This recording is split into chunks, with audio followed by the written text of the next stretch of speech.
Chapter number 11 पढ़ना है, ऐकिक नियम यानी कि यूनिटरी मेथड। तो इसी क्वेश्चन देख लेते हैं कौन कौन से क्वेश्चन है, कैसे इसको करना है। तो पहला क्वेश्चन यहां पे दिया हुआ है 12 कॉपियों का मूल्य 162 रुपए है, तो एक कॉपी का मूल्य कितना होगा। यहां पर दिया है एक कॉपी का मूल्य कितना होगा। कैसे करना है, सबसे पहले लिखेंगे 12 कॉपियों का मूल्य बराबर, ये लिखना जरूरी होता है ऐसे प्रश्न में, ठीक है ना। ऐसे प्रश्न में क्या होता है, लिखना जरूरी होता है कि 12 कॉपियों का मूल्य अगर 162 रुपए है तो एक कॉपी का मूल्य कितना होगा। तो 162 में इस 12 का क्या करेंगे, हम लोग भाग कर देंगे। ये ध्यान देना, ऐकिक नियम में सबसे पहले एक का मूल्य निकाला जाता है। तो 162 में जब 12 का हम लोग भाग देने जा रहे हैं तो क्या होगा, एक बार में ले जाएंगे 12 आ जाएगा, फिर ये 4 को यहां पर उतार देंगे। देखो ये जो कटने का निशान है ना, इसकी जगह 0 लिखा करो, फिर ये 2 यहां पे उतारेंगे। अब 12 को 3 बार में ले जाएंगे तो 36 यानी कि 36 हो जाएगा, फिर यहां पे 6 आ जाएगा।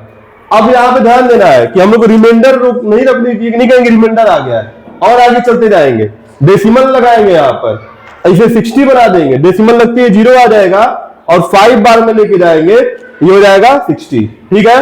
तो यानी कि कितना हो जाएगा, इसमें अगर हम लोग डिवाइड किया तो कितना आ जाएगा 13.5, 13.5 रुपए।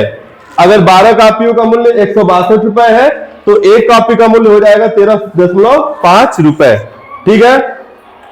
आगे देखो, दूसरा है कि 5 बैग का मूल्य 475 रुपए है। 5 बैग का मूल्य 475 रुपए है, ऐसे ही 8 बैगों का मूल्य ज्ञात करो। 5 बैगों का मूल्य है तो सबसे पहले हम लोग क्या करेंगे, लिखेंगे कि 5 बैगों का मूल्य कितना है, 475 रुपए है, ठीक है। फिर हम लोग एक बैग का मूल्य निकालेंगे, किसका, कितने का निकालेंगे, एक बैग का निकालेंगे। तो एक बैग का निकालने के लिए 475 में 5 का भाग दे देंगे, ठीक है ना। तो 475 में 5 का भाग ऐसे देंगे तो 9 बार में ले जाएंगे तो 45 हो जाएगा, 45। फिर यहां पर क्या करेंगे, 5 यहां उतारेंगे, ये 25 हो जाएगा, फिर 5 बार में ले जाएंगे 25 हो जाएगा, यानी कि एक बैग का मूल्य आ जाएगा 95 रुपए। तो 5 बैग का मूल्य 475 रुपए था, तो एक बैग का मूल्य 95 रुपए हो जाएगा। अब हमें 8 बैगों का मूल्य निकालना है, तो हम क्या करेंगे, लिखेंगे 8 बैगों का मूल्य बराबर कितना हो जाएगा, 95 में 8 को क्या करेंगे, गुणा करेंगे। जब हम लोग 8 को गुणा करेंगे तो गुणा करके देख लेंगे। अब देखो सबसे अच्छा क्या है, 100 में 8 को गुणा करते तो 800 आता है, और 5 कम है, 40 कम कर देंगे 800 में, 760 रुपए यहां पर आंसर आ जाएगा। तुम लोग गुणा करके भी देख सकते हो। तीसरा प्रश्न है, एक रेलगाड़ी 300 किलोमीटर की दूरी 6 घंटे में तय करती है, इसी चाल से वह रेलगाड़ी 500 किलोमीटर की दूरी कितने समय में तय करेगी। फिर एक नियम का प्रश्न आ गया है कि 300 किलोमीटर चलना है तो 6 घंटे लग रहा है, ठीक है। तो क्या करेंगे हम लोग, सबसे पहले हम देखेंगे कि 1 किलोमीटर चलने में कितना समय लग रहा है, तो लिखेंगे 300 किलोमीटर चलने में लगा समय 6 घंटा, ठीक है। तो फिर 1 घंटे चलने में कितनी समय लगा हम लोग को, 1 किलोमीटर तय करने में क्या करेंगे, 6 को 300 में नीचे भाग करेंगे, 6 ऊपर होगा 300 नीचे होगा। फिर पूछ रहा है कि 500 किलोमीटर की दूरी तय करने में कितना समय लगेगा, तो इसी में 500 क्या कर देंगे, गुणा कर देंगे। 2 जीरो से 2 जीरो कैंसिल हो जाएगा, ठीक है, और ये 3 से ये 6 2 बार में कैंसिल हो जाएगा, यहां से 5 बचेगा, यहां से 2 बचेगा, 2 को 5 से गुणा करेंगे, 2 बचे क्या हो जाएगा 10, यानी कि कुल मिला के 10 घंटे हो जाएंगे, ठीक है। पहले हम एक किलोमीटर का निकाले हैं, फिर 500 गुणा करके 500 किलोमीटर का निकाल लिए हैं। ऐसे करेंगे, लिखेंगे लास्ट में कि 500 किलोमीटर दूरी तय करने में लगा समय। देखो बड़े क्वेश्चन में आता है, अगर बिल्कुल तुम गलत करोगे, ये सब लिखना जरूरी होता है, नहीं लिखोगे तो पूरा ये गलत माना जाएगा, ठीक है ना। क्या लिखने के लिए बोल रहा है, जैसे प्रश्न में ये सब चीजें दी रहती है ना, इसे लिखना जरूरी होता है, ये नहीं लिखोगे तो नंबर कट जाता है, हमेशा 3 नंबर या 4 नंबर में आता है।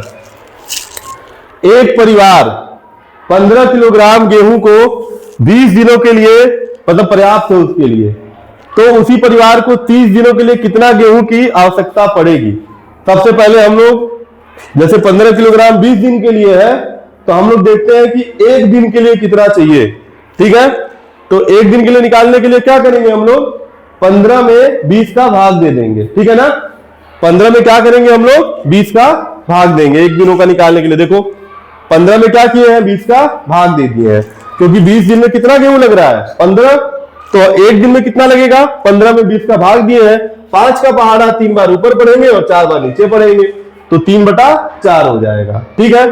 अब हम लोग से पूछा है कि 30 दिनों में कितना लगेगा, तो एक दिन में कितना निकला है, 3/4 किलोग्राम। तो 30 दिन में निकालना होगा, तो हम क्या करेंगे, 30 दिनों के लिए में 3/4 में 30 का गुणा कर देंगे, ठीक है। जब हम गुणा करेंगे तो ऊपर हो जाएगा 90, 30 तरीके 90, और 4 से हम लोग यहां पर भाग करेंगे। 2 बार में देखो ये भी कटेगा, 2 बार में ये भी कटेगा, ऊपर 45 आ जाएगा, नीचे 2 आ जाएगा, यानी क्या 45/2 आ जाएगा। तो इसको छोड़ेंगे नहीं, यहां पर इस तरह से भाग कर लेंगे, जैसे 2 टाइम ले जाएंगे तो 4, ठीक है। फिर 5 है तो फिर 2 बार में ले जाएंगे, 1 बचेगा, डेसिमल लगा देंगे, ये 10 हो जाएगा, फिर ये 22.5 हो जाएगा। यानी कि 30 दिनों के लिए कितना अनाज चाहिए, 22.5 किलोग्राम, ठीक है ना। इस तरह से पूरा प्रश्न करना है, ये नहीं कि बीच में छोड़ देना। अगला प्रश्न देखो, एक ट्यूबवेल से 3 हेक्टेयर खेत 36 घंटे में सींचा जाता है। 3 हेक्टेयर खेत को सींचने में कितना समय लग रहा है, 36 घंटा लग रहा है।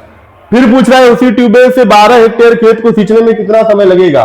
सबसे पहले इसमें भी क्या करेंगे, 1 हेक्टेयर का निकालेंगे, ठीक है। सबसे पहले लिखेंगे कि 3 हेक्टेयर खेत को सींचने में लगा समय 36 घंटा, ठीक है।